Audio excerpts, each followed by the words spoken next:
Here's the deal. Week 2 of the regular season of the NFL concludes tonight with Monday Night Football as the Eagles have their home opener against the Falcons. Can Kirk Cousins be a little better than he was coming off that Achilles heel in Week 1 in their loss to the Steelers? Will the Eagles' September dominance continue? And will the Falcons' road woes also continue, especially when they won't have to face A.J. Brown? We've got it all covered for you on Pregame PowerUp on DraftKings Network, and it starts now.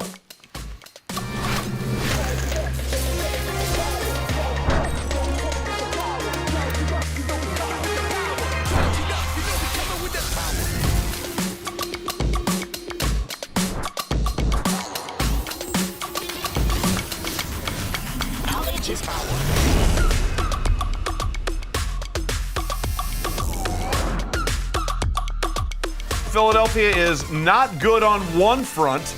A.J. Brown is going to be out tonight with a hamstring injury for the Eagles. He's been Mr. Reliable since coming over from the Titans in 2022. The only game he's missed since coming over was last year's wild card game to the Bucs, where the Eagles absolutely got destroyed 32-9.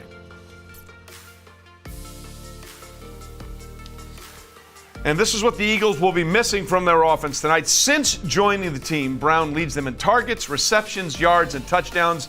Pretty much every category you can think of where a wide receiver would be important. But more importantly, will it absolutely matter tonight considering where the Eagles are playing and who they're playing? Glad you're with us for Pregame PowerUp on DraftKings Network. So glad you're experiencing a new way to get you set for the primetime games. Trey Wingo here with Claudia Bellafato. Emerson Lazio will join us. Stormy Bonatoni will also join us. Lots to get to tonight. Claudia, we're seeing that despite the loss of A.J. Brown, people still like the Eagles in this game. Yeah, and I think it's important to note, too, Trey, that this line opened Eagles -4, and it got bet up as high as 6.5. So money, and of course, A.J. Brown getting hurt, brought that line back down to 5.5. Lots of movement on the total as well. Opened 48, got bet down to 47. A.J. Brown out. That, with the money, brought it all the way down to 45.5. So as of lately, over the last few hours, by that I mean not a ton of movement, but early on there was. Speaking of early on, the Eagles have been good early on the last couple of seasons. They've started at least 5-0 each of the last 2 seasons. We'll have more on that a little bit later, just how good they are early in the season. Mm-hmm. And then there's the other quarterback, and that would be Kirk Cousins. Again, coming off that Achilles injury he suffered last year playing for the Minnesota Vikings. He didn't get off to a great start. Let's just be honest about it. In their loss to the Steelers, he missed most of 2023 with that Achilles tear. The Steelers loss, he went 16 for 26 for 155 yards and 2 interceptions. The only bright spot was a 12-yard touchdown to Kyle Pitts, who could not have been more wide open. Cousins said this week the Achilles is fine, but he did maybe attribute that rough start to the season by just shaking off some of the rust from being, dormant. I got to play better. I got to operate it better. And I was probably the center of it not being clean and crisp. So that frustrated me deeply because I take so much, place such an importance on that in running the operation clean and crisp. And so that's what has to be better Monday night. I think what you have to get back into is the red jersey's off. Mm-hmm. It's live football. Not from an Achilles standpoint, but just from playing quarterback standpoint. That, we've got to get, having not played since week 8 last year, you just got to get back into that mode, which practice, you try to simulate the best you can, but it's always hard to create that. Yeah, Andrew Luck used to say he didn't really feel like it was a football team until he got that first hit. So that's sort of what Kirk was talking about now. Speaking of hits, we're highlighting what bettors need to know each game in our Power Up play. And tonight it's the well-documented struggles of Kirk Cousins in primetime. 17 and 23-1 overall, but when you dive into how it might relate to betting tonight's game, it looks actually worse. He's 5-15-1 as an underdog, 3-10 straight up specifically on Monday Night Football. Those struggles have been well chronicled throughout his career, and now he's got to take on a team in Philadelphia that has been absolutely, really, what's the word I'm looking for? Good to start the season, and they're having their home opener after that big win in Brazil against the Green Bay Packers. So let's head out to the Vegas floor and DraftKings trading room floor, where we find our VSIN Correspondent was the word I was struggling for there. You just simply know her as Stormy Bonatoni. Stormy, what are the bettors looking at, especially now with A.J. Brown being out of the lineup for this game for Jalen Hurts and that Eagles offense with that hamstring? Yeah, we've definitely seen an impact in the betting market from it. Most notably, I would say Jalen Hurts and his passing yards prop, a 10-yard swing on that from 237.5 passing yards to 227.5. And naturally also, though, those other pass catchers, guys like Devonta Smith, Dallas Goedert, they're getting a little more play to the over, to the surprise of you and probably no one else, Trey. Everybody is buying in on the Saquon hype after week 1 in Brazil, the 3-touchdown performance. He's the most bet as a first touchdown scorer at 4-1, the most bet as an anytime touchdown scorer at -195. So you have to bet nearly $200 to win $100 for a bet on Saquon to score a touchdown. Same thing in the receiving yards and rushing game as well. If there was to be one over that I would really like on Saquon today, it's the over combined rushing and receiving yards. Just thinking about with A.J. Brown out, he could be utilized a little bit more in the pass game as a trustworthy security blanket type of a player. And I still expect him to run the rock, right? This is the best offensive line that he's got to play behind basically ever in his entire career. I think that he'll continue to eat today. But my favorite prop of this game is Jalen Hurts to throw an interception. He, dating back to last season, has thrown a pick in 5 straight games. I know that this topic, whenever we give like trends or stats that seem kind of like they don't matter, that's true a lot of times, but for me it's confirmation bias. So I also like the fact that on Monday Night Football, Jalen Hurts has 6 touchdowns and 9 interceptions in those games. He had 2 in the opener. I think he could probably get one against this Falcons defense that might play a little bit more aggressive, maybe a little more man without A.J. Brown out there. Well, to your point about Jalen Hurts, since the start of last season, he's tied with both Sam Howell and Josh Allen for the most giveaways over that time frame, while being tied for the second most total offensive touchdowns. So he giveth, but he also giveth back in terms of production for his offense. We mentioned Kirk Cousins here off the top and showed the graphic. Obviously, this is something he's dealing with and has dealt with his entire career. How are bettors looking at Kirk in primetime tonight?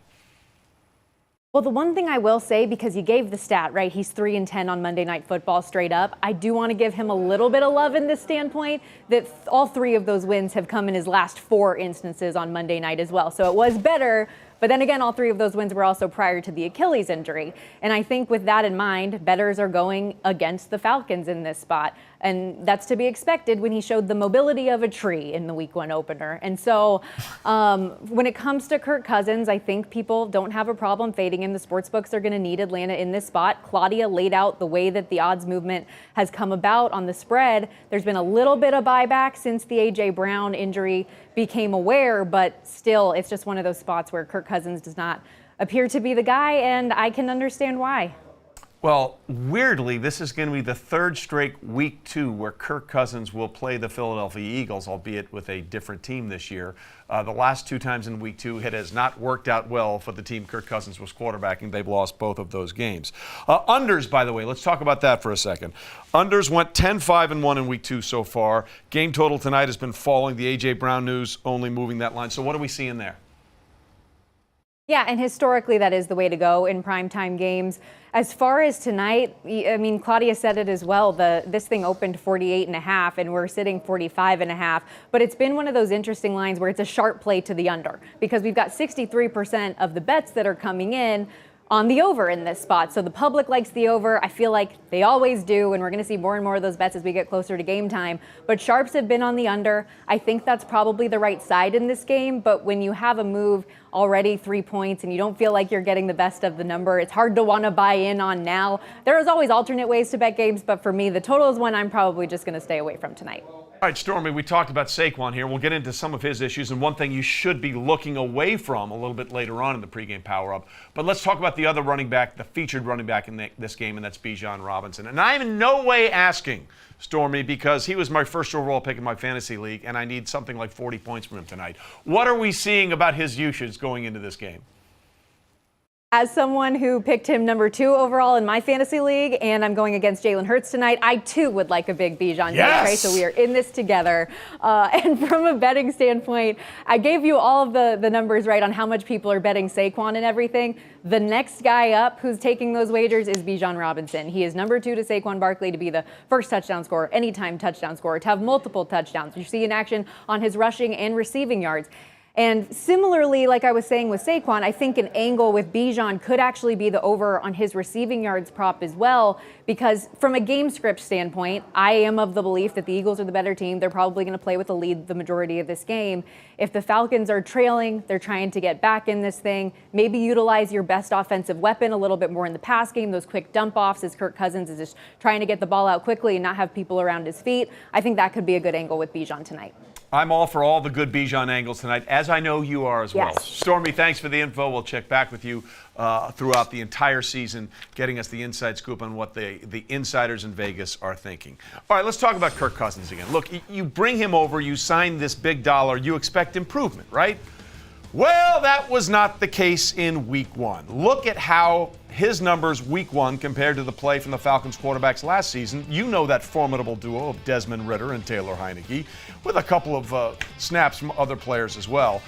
It's not going the way the Falcons wanted it to when you make that kind of investment, but if you're a Falcons fan, Claudia, you sort of expect that. They're the Falcons. I don't need to say it, but I will anyway. 28-3, Super Bowl 51.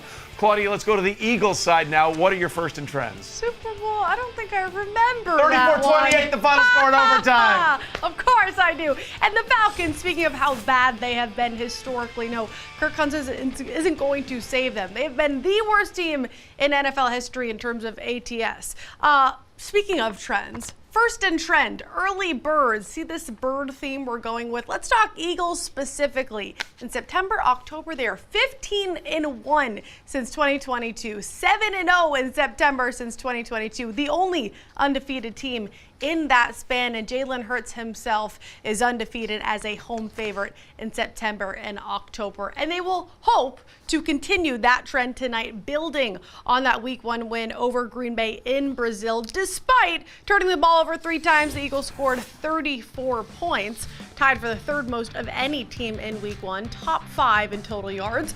Hurts said this week it's still a feeling out process with so many different names and voices on the sidelines. When you're sambing with a new partner, you know, you got to find their rhythm, you got to find their flow. And I think with this team, on all phases, we're sambing with new partners. You know, defensively, different play caller, offensively, different play caller, you know, new coaches in different positions, and quarterback and center, obviously, you know, that has changed, even, you know, right guard and whatnot. So I think, you know, just finding that flow, continue to communicate over time. And you mentioned this earlier, Trey, and you were right. Jalen Hurts right up there with Josh Allen, and when it comes to throwing a lot of touchdowns, but also throwing it to the wrong team. Hurts is second in the NFL, 40 offensive touchdowns since 2023, but also 23 giveaways. And I just want to make the point, too, I was being very dramatic by saying the Falcons were the worst ATS team ever. They could be, but for sure we know since 2022. Since 2022, 40%. Interestingly enough, though, with all those great trends and stats, September, October for the Eagles, just 1-7 ATS over the last 8. And I think the drop-off in the defense has a lot to do with that. Interceptions have a lot to do with that. So trends are great and all, but I think you have to look a little deeper when it comes to this Eagles. Well, not only that, but if you go back, there were 3 interceptions or 3 giveaways by Jalen Hurts in that Friday night win in Brazil. Mm-hmm. There could have been 6. I mean, there were a lot of questionable throws that Jalen Hurts made. And without A.J. Brown, keep this in mind, in that week 1 win over the Packers, the Eagles had 5 plays of 20 or more yards. Yeah. Keep that in mind. Why is that significant? Last season, they only had 3 games with 5 plays of 20 or more yards. So without their home run threat, will that home run play still be available for Jalen Hurts in this offense? Yeah, and he was just such a magnet when it came to targets and reliability. We think of quarterbacks and their comfortability and chemistry with their weapons. And A.J. Brown, we saw that week 1, 10 targets. There was no skip, no jump from last season. So you just have to think, only heading into week 2, not that not that the Eagles are probably super afraid of this Falcons defense, but that definitely has a play, just being week 2, trying to get used to not having your top weapon. And the Falcons defense did upgrade this offseason with a couple of the veteran players that they've got. So we'll see how that plays out going forward. But most importantly, we'll see if Kirk Cousins can just get back to being Mr. Reliable. Look, he was never the flashiest quarterback, but he found a way to get the job done. He certainly didn't do that in that week 1 loss to the Steelers, where the Steelers didn't even score a touchdown. It was all field goals. I was just about to say, I should shouldn't say the Falcons defense is terrible because they did force 6 field goals. Exactly. Coming up next on Pregame PowerUp, we'll dive into Saquon Barkley's explosive debut with the Eagles in Week 1 and tell you why you may want to temper your expectations for the running back moving forward. It's all ahead.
Well, if past is prologue, Saquon Barkley's in for a really good season because he ran wild against Green Bay in Week 1, tied his career high with 3 scrimmage touchdowns in his Eagles debut. He's one of only 7 players in the Super Bowl era to do so in a debut with the team.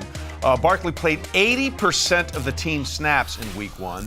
This week, the Eagles coaches talked about the plan when it comes to managing his workload, especially tonight without A.J. Brown.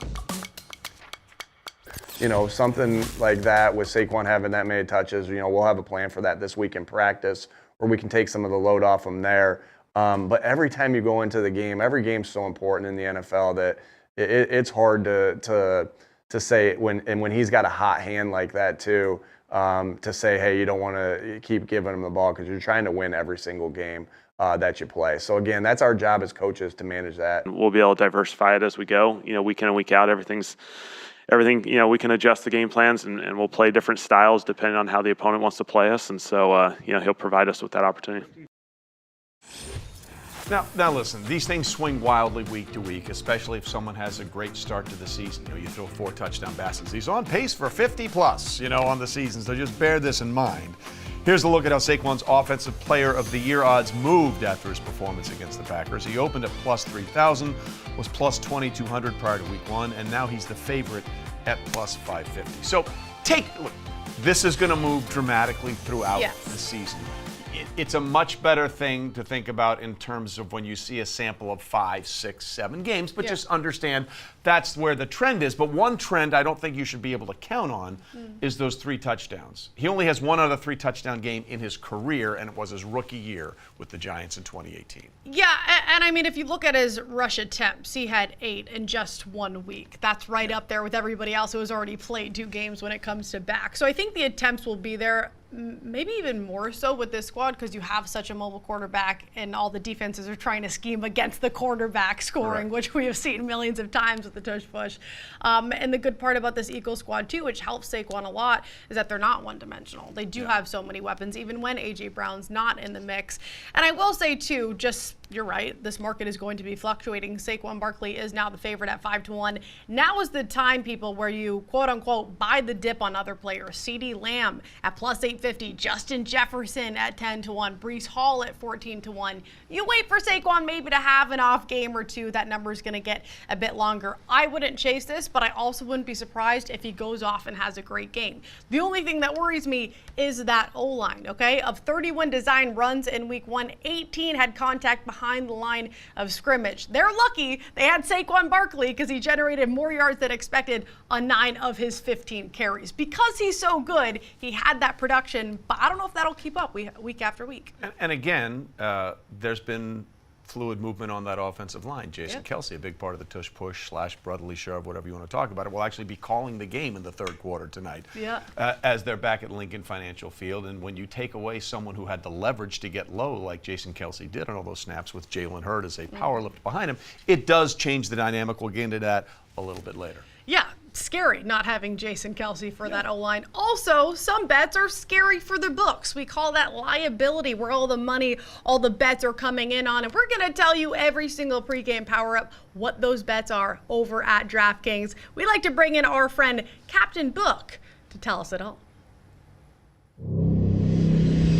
Sharps have begun to come in on Atlanta, especially after Pittsburgh's defensive performance yesterday. That may have signaled that the Falcons' Week 1 offensive struggles had less to do with Cousins coming off an injury to run a brand new system, and more to do with TJ Watt and the Steelers' defense being elite. That hasn't slowed down the public, though. We have very large liabilities on the Eagles' money line and spread. Right now, our 10 largest bets are all on Philly. As far as players go, it's no surprise that Saquon, coming off a 3-touchdown Eagles debut in Week 1, is the most popular player in TD markets. But we've also seen enormous support for Bijan Robinson. Finally, interest in Jalen Hurts' anytime TD price has fallen off a cliff after the Eagles went just 1 for 3 on tush-push calls in their first game without Jason Kelce. A Falcons upset in a low-scoring game with no rushing touchdowns would be the ideal outcome to cap off a very profitable Week 2 for the book. I love the whole Captain Book thing because basically we're saying this is what scares us. This is what we fear. So at DraftKings, and I'm sure everywhere else, give me the Falcons and give me the under. That's basically what Which wouldn't be crazy for week 2. We'll talk about it, all the dogs that won, so it is a possibility. Absolutely. Speaking of talk about it, let's talk about it with our big dog. You, of course, know him as a former offensive lineman, played for so many seasons in the NFL with so many different teams, out of a great career at TCU. That's Marshall Newhouse. Marshall, let's start with Saquon Barkley. Look, he's not going to get 3 touchdowns in every game. Let's just be honest about it. Like we said, he only has one other trifecta of tutties in his entire NFL career. But what impressed you the most about what you saw out of Saquon in his Eagles debut? Well, I appreciate the lead in, if I can be so appropriate. But yeah, Saquon Barkley had so much success down there in Brazil because he's a dual threat. He's a guy who you can throw the ball in space, and he's a running back with a lot of patience. You mentioned some of the contact behind line of scrimmage as this offensive line settles in. He's a guy who can make you right. And so his abilities on top of his pass catching abilities, and I think also we can talk about it, a chip on his shoulder from leaving the Giants, them not making a competitive offer, to him wanting to prove things after we call a down year, makes Saquon just an incredible threat, a great opening week 1. I look for him to continue. Yes, maybe not 3 touchdowns a game, but a really big impact, especially when you couple in the missing A.J. Brown today. I mentioned this earlier. I don't know if you heard it. The only worry for me is not Saquon. It's the O-line. And we have to talk about this O-line because it looks a bit different. Jason Kelce gone. The tush push made them so famous. They were successful on 92% of the tush pushes. Now you put Cam Jurgens in there. We've seen 2 botched snaps and 2 unsuccessful tush push attempts. First, just talk about what made this so successful and how different is it going to be for this squad? Yeah, that was such a unique play, and it was an outsized advantage because Jason Kelce could get low, could root hog, as we called it, up under the nose tackle, whether it was left or right, and they would just get enough. And it was really, truly unstoppable at that 92% clip, as you mentioned. Yeah, and Cam Jurgens, is not Jason Kelce in that regard, but it's just unfair to compare him and then also to not also respect that he's an incredible puller, which they like to do with the center, both on screens and down blocks. And he's an incredible pass blocker. He is going to make a very nice name for himself. And I'm looking forward to people figuring that out, just because tush push for now isn't what it used to be. But you also have Mekhi Becton in there, a right guard. He's a taller guard. It just takes, we're talking physics here. It's just going to take a little bit for them to get used to what that'll look like moving forward. But yeah, they're going to figure out a way to make that thing a high percentage play again, because it's too good not to do. We see teams playing the analytics, wanting to go for it in a more aggressive way. It's only right that you figure out a way to make that work with your new lineman. I think the nicest way you could have described Mekhi Becton is he's taller. He's the size of a planet, okay? He's not only taller, he's wider, he's thicker, he's all of those things. Now let's go to the other side and look at Kirk Cousins. Obviously, it was nowhere near the debut he wanted, nor the Falcons for all the money they paid him. As you look at that tape as an offensive lineman, what stuck out to you that might concern you about trying to block for Kirk tonight against a really physical Eagles defensive line? Yeah, I think the unfortunate thing was that you could tell, as much as they want to tell us that he's 100%, he just didn't look like his normal self, and that's okay. But ultimately, what that led to was a very statuesque Kirk Cousins. And not only was he statuesque and not mobile in the pocket, which concerns you as an offensive lineman, especially going against the likes of a TJ Watt, but also we started to see the Pittsburgh Steelers pinning in on the play. It was predictability that was ruining the Falcons' offense more than it was production. If you give TJ Watt a 50-50 chance and then you reduce that to 100, or you raise that to 100%, what do you think is going to happen? So they wrecked the game. And so I think, they're going to self-scout. I believe in Zach Taylor as a play caller, as new as he is, as green as he is. They'll figure out ways to really make the runs look like passes, make the gun look like the pistol, look like the under center footwork for Kirk within what he can do, because they are still tapering him back into his full range of motion with that Achilles.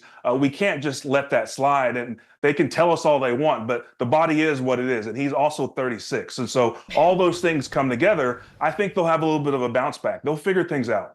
And maybe play action, 1 or 2 plays. That's usually not a great game plan if you have 0.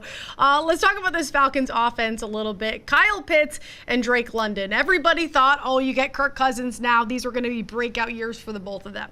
Only 1 week, but they saw 3 targets each. This Eagles defense does have a ton of talent, but they allowed 7 plays of 20-plus yards to Green Bay, the most by any team in week 1. So with this matchup, where do you see the ceiling with these Falcons players? Do you expect a big one from either of them or as a collective? I still think the ceiling is pretty high. Listen, they had Kyle Pitts in on 92% of the snaps, over 80% of actual passing plays for the Falcons. So he's going to be a threat out there, especially out of the slot. You can get him in matchup problems. I think they've got to incorporate him just enough in a similar way that the Chiefs used Travis Kelce, just to make the threat of him run blocking and being in on the run, just so you can then start taking these shots and getting the matchups on a second level. As you mentioned, this Phillies defense analytically was one of the worst against tight ends in the league. And so there will be opportunities there, but they've got to, again, balance this offense to make Kyle Pitts a legitimate threat in the run game, so that then you can take these shots and use him as the matchup weapon that he is. You mentioned Travis Kelce. The Chiefs would certainly like to find him involved. Only had 1 catch in that amazing comeback win over the Cincinnati Bengals. All right, we've seen all the numbers tonight, Marshall. We know how good the Eagles are early in the season. The last 2 seasons, they've started at least 5-0. They went 8-0 a year ago. They've won 7 straight games in the month of September. They're the only undefeated team in the month of September over that time. We also know that Kirk Cousins struggles in primetime games. Where are you on tonight? Are you going to go with all those numbers? Are you rolling against the trends? Man, I can't help but notice who's going to be in attendance tonight. Not only Jason Kelce in this new broadcast role with ABC and ESPN, but Nick Foles with a statue is going to be in person. I don't know how you choose against Philly tonight. The drama. I love it. All right. So with that in mind, play us out the scenario here. Give us the way you think Kirk Cousins and this Atlanta Falcons team that does have a lot of weapons and has an improved defense with the veterans they picked up in the offseason. Give us the plan. Give us the outline for them to pull off the upset. Yeah, they're going to have to take some shots. This Philly offense on the other side of the ball is missing one of their bigger weapons in A.J. Brown. I imagine they're gonna lean heavily on the run and getting the ball in Saquon Barkley's hands, which means there will be less opportunities for Atlanta on offense. And so they're gonna have to use their weapons that we lauded all offseason in Bijan Robinson and Kyle Pitts and Drake London and get Kirk Cousins into the rhythm of this offense. They have the weapons there. I trust Zach Taylor to scheme things open a little bit more. This Eagles defense is not the defense of old. There will be holes there, absolutely. They've got to take their shots, though. If these guys are on your roster and you don't do something with it tonight, what are they there for? Then I start to have problems and questions about the rest of the season. So I think they're going to get their playmakers the ball and really put pressure on this Eagles defense. And then we're going to see what kind of game it is. Give the Eagles a run for their money in the third and fourth quarter. Make Jalen Hurts on the other side of the ball. Make some timely throws, third down conversions, and really make this game a nail biter at the end. All right, Marshall, we appreciate the insight as always. We'll talk to you on Thursday. Thanks very much. Thank you. It is interesting, right? Because we've already seen, and we'll get into this a little bit later, there's already been a starting quarterback benched so far this season. We could do a whole show on that one. Literally, we could do a whole show on the disaster that is that franchise, and we'll get into that a little bit later. I guess what I'm asking here is, let's say it goes about as well tonight as it did for Kirk Cousins week 1 against the Pittsburgh Steelers. You draft Michael Penix 10th overall for a reason. You believe him to be the next thing. And by the way, there's a really cool inside story about the draft. Terry Fontenot, the GM of the Atlanta Falcons, was on the Saints staff when they fell in love with Patrick Mahomes in 2017, and they couldn't stop talking about him. Yeah. And everyone knew they had to get in front of the Saints if you wanted to draft Patrick Mahomes. And when the Chiefs did, Brett Veach texted the front office of the Saints and said, "We just stole your boy." So no one thought that the Falcons were going to take Michael Penix because they learned to shut up. Right. They didn't want to advertise what their pick was going to be. This is a long way of saying, if he struggles tonight, do you think they might start looking at Michael Penix? I don't think it's a Kirk Cousins issue because of the Achilles and the mobility, clearly. But do you want to throw who is supposed to be your franchise right in that type of situation if the O-line's not 100%, the defense is still shaky, and the weapon's still unproven, I think, for the most part? I don't know. That's a good question, though, because I do have him. I do like good questions. I'm not going to lie to you. You're pretty good at that, Trey. Well, and we've seen these rookie quarterbacks, right? We've seen Caleb Williams struggle. We've seen Bo Nix absolutely struggle. Yeah, it's not easy. We'll see what happens, but Kirk Cousins struggling as well. So we've examined the odds, we've examined the stats, but we're going to examine the minds of Phillies fans, and that's a scary thing. We'll explain it next. Someone will.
We're back here on the Pregame PowerUp, and here's how Philly, specifically Philly, is betting the Eagles tonight. 88%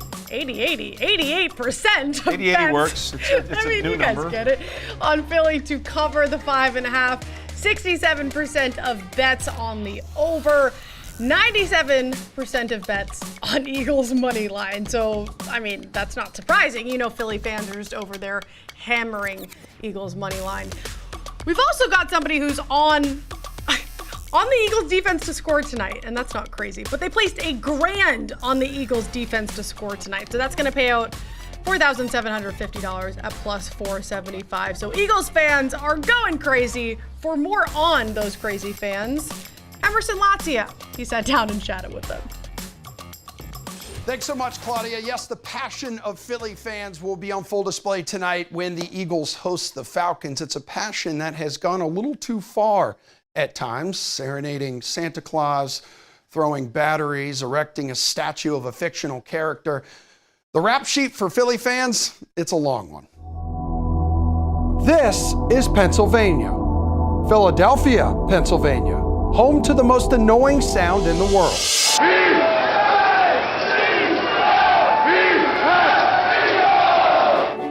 That's right, you guessed it, Eagles fans, who in a recent poll were voted the most annoying fans in the NFL and likely the entire world. Perhaps the least surprising poll result since I was not voted school valedictorian. Apparently, that's not how that's decided. Regardless, Philly fans are generally well known for their lack of class, manners, and humility. I guess the city of brotherly love is one of those nicknames that doesn't make any sense. Like when someone named Richard is called Dick. Although it's an apt comparison because Philly fans seem like a giant bunch of Richards. Unfortunately for you, me, and everyone watching, our producers would like a closer look at Philly. And even worse, they've asked me to do it. So throw on your riot gear, grab a cheesesteak, and grease up a light pole. This is Emerson on Philly fans. And spoiler alert, they stink. It's hard to believe that I'm walking the streets of Philadelphia right now, because I'm not. We don't have the travel budget this week, and Philly is f***ing dangerous. It's true that the Eagles made the tush push famous, but Philly fans have been doing the brotherly shove since before the invention of the forward pass. So let's take a look at 3 uniquely Philly fan moments. The first one was December 15th, 1968. The fateful day, they booed a 19-year-old kid dressed as Santa Claus and pelted him with snowballs during the halftime Christmas parade. And why not? If you're from Philadelphia, you're likely already on the naughty list. Flash forward 31 years later to the Philly fan in general, because we know if you have an Eagles jersey in your closet, the Chase Utley jersey probably isn't far behind. And on August 10th, 1999, they booed the hell out of former Phillies first-round draft pick J.D. Drew, with some fans even beating him with D-cell batteries. Now, let's widen out even a little more and look at Philadelphians as a whole. Have you ever heard of Hitchbot? If you live under the fiery state of Pennsylvania, then probably not. That's because this friendly, well-traveled, hitchhiking robot was smashed to pieces in the heart of Philadelphia. Having already completed successful missions through Germany, Canada, and the Netherlands, this little tin-man tourist hoped to begin his journey in America, going from Boston down the East Coast. Unfortunately, Philadelphians did not show this robot much love, as it was left bruised, battered, and bloodied in the greased-up streets of their hometown.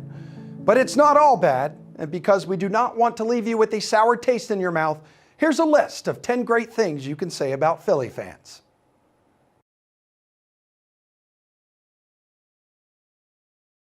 And that right there is what you call Big J journalism, ladies and gentlemen. Speaking of Big J journalism, let's bring in Mr. Philly himself. Ross Tucker, you see him here throughout the week on DraftKings Network. Ross, what has been your favorite encounter with a Philly sports fan, either good or bad here? Oh, that is an easy answer, Emerson. It was my rookie year. I was playing for Washington. And it was the first game I ever suited up in the NFL. So I don't know. I think we were 4-5 at the time. So it would have been like week 10 maybe. And so we're playing at the old Veterans Stadium. That's how old I am. This is 2001. And obviously growing up there, I was a big Eagles fan, so I know what the people are like. I know what the fans are like. We're on the team bus going into the stadium, and we got the single figure salute from a lot of people, including a surprising amount of sub 10-year-olds. And the guys on the bus were like, "Yo, did you see those kids just gave us the finger?" I said, "Yeah, welcome to Philly." Yeah. It was just, I mean, it's not like that other places. It was hilarious, I thought, at least. I mean, I've been told their love language is the middle finger. So good for you, Ross. They started him young there. Let's go on the field real quick. I have a serious sports journalist question for you. And what is the biggest reason you think the Eagles faded down the stretch last season? This is my serious answer, Face, just so you know. By the way, just as an aside for that game, they already knew, but I made it very clear with my family, my girlfriend, my girlfriend's father, definitely do not wear any Washington gear. That would be a terrible, terrible idea. Yeah. They knew better. They didn't do it. And now I lost track of the question. No, it's all there you go, right there. That's what happens when I ask serious journalistic questions here, Ross. And that is. No, I know the question. Okay, then what was it? It was what happened last year. I think it was the coordinators, man. I mean, look, there's a lot of things that went into the collapse last year, but the biggest, I think, is the coordinators, which is why I feel so much better about the Eagles' chances tonight and really this year. I think they have major upgrades at both coordinator positions. I just don't think they would have lost 6 of their last 7 last year, Emerson, if Shane Steichen and Jonathan Gannon, the coordinators from 22 that are now head coaches, if they were still there last year, that collapse would not have happened. The Eagles would have been a 13 or 14 win team. I don't know if they'll win that many this year. And I don't know if their coordinators this year are as good as those two guys that are now head coaches, but they feel like serious upgrades over what the Birds had a year ago. Yeah, the good news for you guys is they're both 1-0, these new coordinators this year, making them the best coordinators, defensive and offensive, in Philly history here. Only undefeated once. Before you get out of here, Ross, how big is the divide between Jalen Hurts and Sirianni right now? Well, I don't think there is any divide. I think that they're in a really good place. You know, I think they were both frustrated at the end of last year. And I guess I would say, like, how could you not be, right? I mean, we all have relationships in life, whether it's with our siblings or parents or significant others or whatever. And if things are going real bad, sometimes the relationship can get a little bit tense, right? I mean, can you imagine if the Eagles were losing whatever it was, 4 in a row, 6 out of 7? I mean, what do people think it's supposed to be like? Sirianni and Jalen Hurts come in like, "Hey, Jalen, how are you?" "Oh, good, Nikki. I'm doing great." Like, no, it's not going to be like that if things aren't going well, if they're struggling. So I think there was some frustration on the part of both guys a year ago. I think they're in a much better place now. And as long as they're playing well and I think things are going well, I wouldn't foresee there being any issues. And I think they will. Yeah, just win, baby. Well. Just win and cover. Just cover.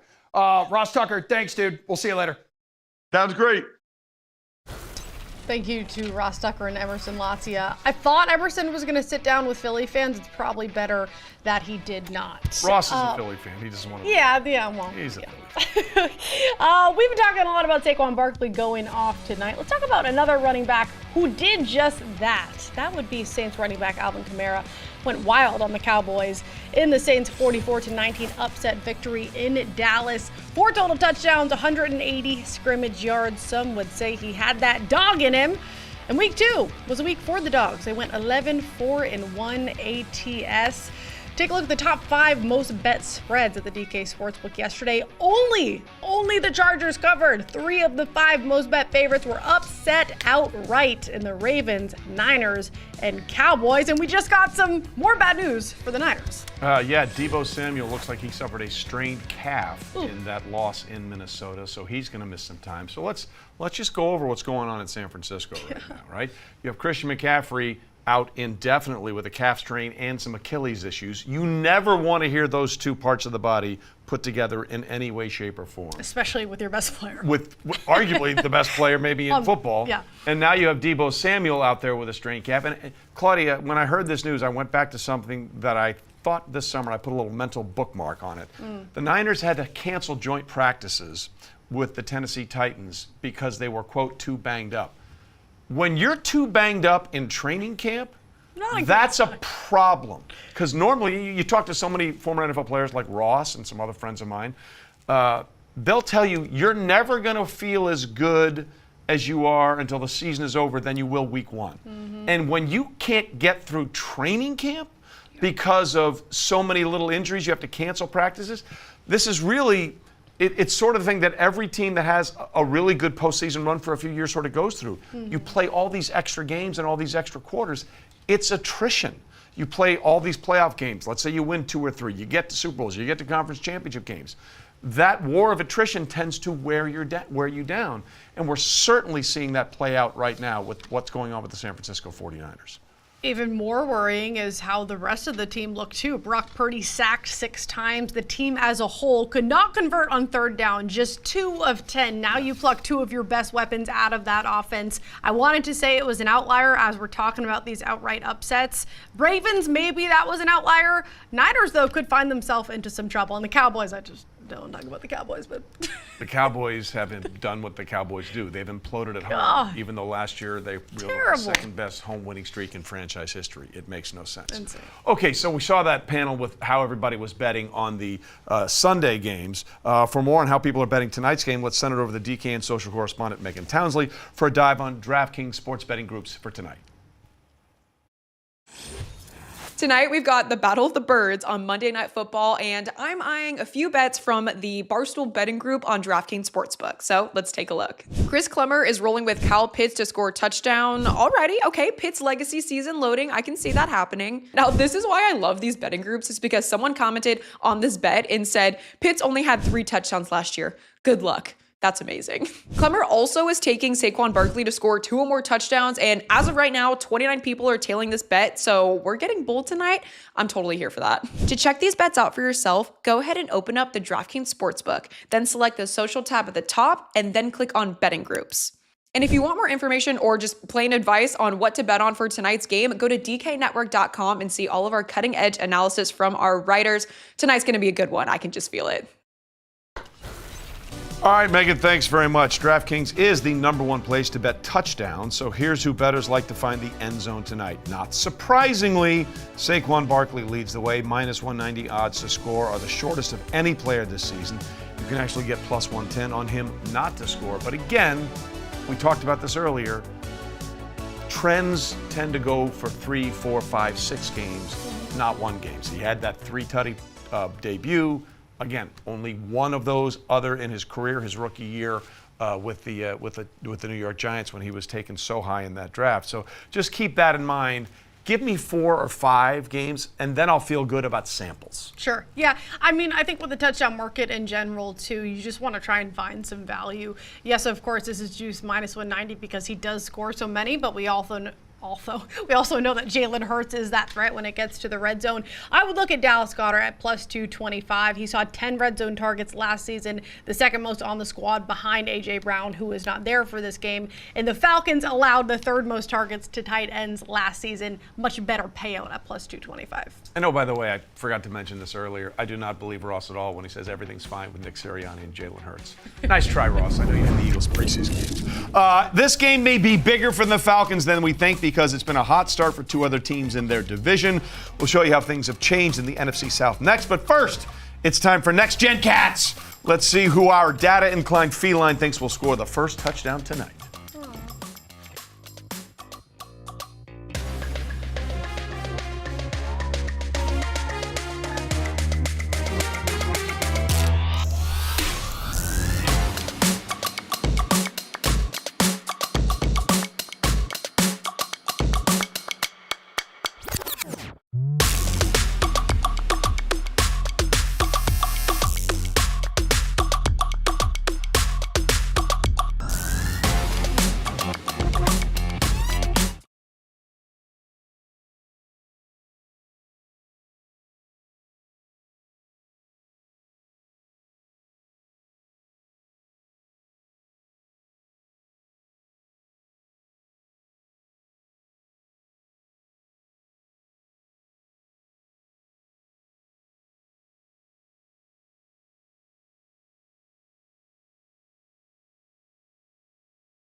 Well, this is why this game is kind of a big deal for the Atlanta Falcons tonight. Look at the NFC South. It's been the surprise division so far this season. Remember, 2 straight years, it's been like, who's going to get to at least 500 to win this division? And now you see what the Buccaneers have done off to a 2-0 start. You can make an argument that Baker Mayfield is playing as good a quarterback as anybody in football right now. The Saints, all they've done is score 40 points in back-to-back games. Keep in mind, the last time they did that was their Super Bowl year. Okay, so it's been a while, but that's what we're seeing. And then you have the Falcons there at plus 350, and the Carolina Panthers are just an absolute disaster. Tonight's game should certainly shift that even more, win or lose. And speaking of the Carolina Panthers, they're already deciding to bench Bryce Young, the #1 overall pick last year, in favor of the Red Rifle, Andy Dalton. Side note, I am a huge Andy Dalton fan. One of the nicest guys in the world. Awesome dude. I love the nickname, everything about it. Claudia, this just speaks to what an unmitigated disaster the Carolina Panthers have been. Let's just recap what they did. Please. What they did to get Bryce Young #1 overall ahead of C.J. Stroud, and that makes it even worse because C.J. has been so good, they could have taken him. They gave up DJ Moore, a 2023 first-round pick, a 2023 second-round pick, a 2024 first-round pick, and they still owe a 2025 second-round pick. Now, I get it. Bryce Young has been terrible. But what do you expect when you, as the Carolina Panthers, keep trading away your best players in their prime? Christian McCaffrey, even though he hasn't played yet this year, he was awesome last year, and he's been awesome ever since he went to the San Francisco 49ers at the trade deadline in 2022. They trade DJ Moore. Gee, I don't know, maybe a young quarterback who's needs a reliable wide receiver to throw to. Doesn't have that. And then, just for fun, let's get rid of our best pass rusher, Brian Burns. They trade him to the New York Giants. Side note, he's miserable there anyway, so it would have been misery one way or the other for Brian Burns, but it doesn't help you develop your quarterback. And this is the thing that really bothered me the most about this news today. After the game, Dave Canales, their first-year head coach, came over from Tampa Bay's staff a year ago, said Bryce is still our starter. Less than 24 hours later, he's benched. That tells me one of two things. Either Dave has commitment issues, or it wasn't his decision to begin with. And when you look at the organization and you have a guy like David Tepper who's throwing cocktails on fans because they're giving him grief because the team stinks, I'm going to go with it was probably never his decision to make in the first place. It's a mess. It's a mess. Not only are you dealing with the first-year head coach, but you did bring Bryce Young into a terrible situation. And now it's sort of similar to the Patriots, right? They pick up Drake May. They don't want to force him into a bad situation. Which I respect. That was a smart choice, and I completely back that. But you made the decision to play Bryce Young knowing that he didn't have the pieces around him. So where do you go from here? Is it you're still not going to win games with Andy Dalton? Does that really change? Is it the quarterback is my question. Because Andy Dalton isn't a starter anywhere right now, so is that really the problem? No, you're so right. Where you go matters, okay? Huge. What you have around you helps you develop as a quarterback. And Bryce Young has had instability in the front office and instability on the coaching staff. So yes, he has not played well. There's no question. But the way the Carolina Panthers have treated the team around him, they haven't done Bryce any favors. I really feel bad for the kid. All right, we got 1 minute left in the show. The thing that pops to you to most about this game tonight between the Eagles, their home opener, against the Falcons, who have lost their last 6 road openers. Can I selfishly just ask you quickly, do you think if C.J. Stroud was put in the Panthers situation, he would not be nearly as good? Look at the weapons he had around him last year. Nico Collins, Tank Dell, Dalton Schultz. He had players around him. I still think he would have done better. Would have done better, but it would not have been as good as he was. Yeah. All right, so Okay, we do have football tonight. All over Saquon Barkley. That's nothing crazy. Totally agree with Stormy on doing the combined rushing plus receiving, but I like over 17.5 attempts. They will be there. Najee Harris got there with 20 carries last week. He should get his tonight. Listen, everybody's on Philadelphia big, and I understand why. That's why I'm hesitant and say maybe I take the Falcons just to try and make it close. Gross! Try and make it close. When everyone's when everyone's greedy, be cautious. When everyone is cautious, be greedy. Gross. So I'm gonna play that line, and we'll see how it plays out tonight. Gross. That's it for Pregame PowerUp. For Claudia and Emerson, I'm Trey Wingo. We'll see you on Thursday.